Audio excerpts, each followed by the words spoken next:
বা এটা কথার কথা না। জান্নাত জিনিসটা, জান্নাত জাহান্নাম জিনিসটা গল্প গুজবের ইস্যু না, সিরিয়াস ইস্যু।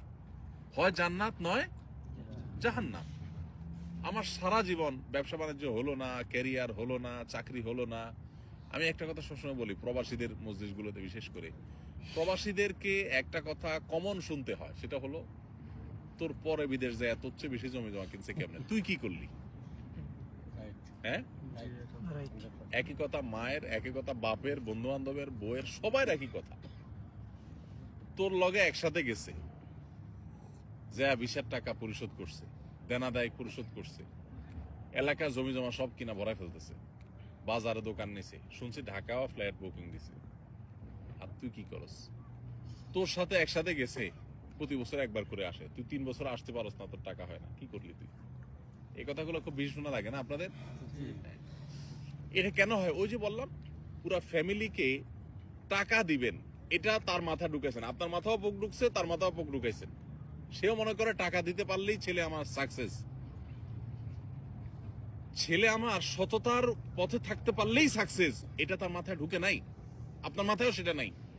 এই জন্য সেও সুখে নাই, আপনিও সুখে নেই, না সে সুখে আছে না আপনার সুখে আছে।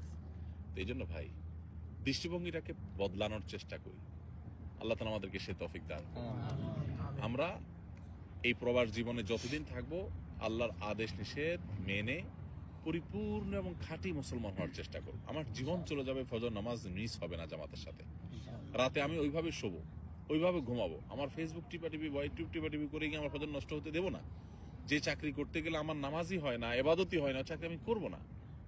এখানে আপনাদের জন্য কত সহজ ভাই, যারা ইউরোপ, আমেরিকা, পশ্চিমা দেশগুলোতে চাকরি করে, শতকরা কত পার্সেন্ট মানুষ হালাল চাকরি করতে পারে সেটা একমাত্র আল্লাহ ভালো জানেন।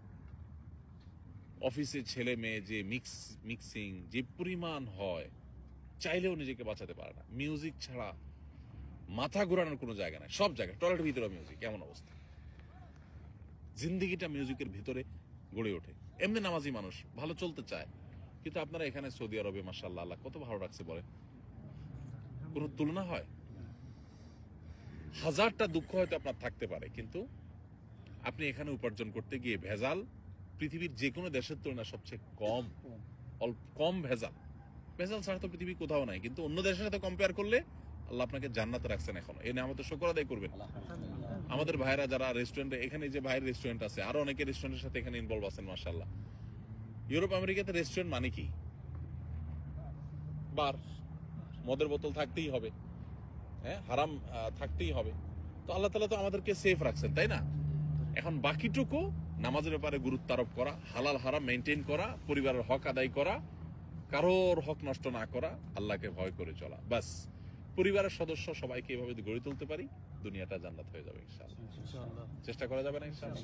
আল্লাহ আমাদেরকে তৌফিক দান করুন। জাযাকুমুল্লাহ খাইর, জাযাকুমুল্লাহ খাইর, বারাকাল্লাহু ফিক। রাত হইছে, আমরা আর লম্বা করলাম না। দৃষ্টিভঙ্গিটাকে পাল্টাই, টাকা নয়, ঈমান আমলই মানুষকে সুখী করে। ঠিক আছে না ইনশাআল্লাহ? জাযাকাল্লাহ খাইর। এটা পরিবারের সদস্যদেরকে বোঝাতে হবে। আর কিভাবে বোঝাবেন? আগে নিজের দিনটা বুঝেন। আপনি দিনটা বুঝলে তাদেরকে বোঝানো সহজ হবে। একটু কোরআনটা বুঝে পড়ে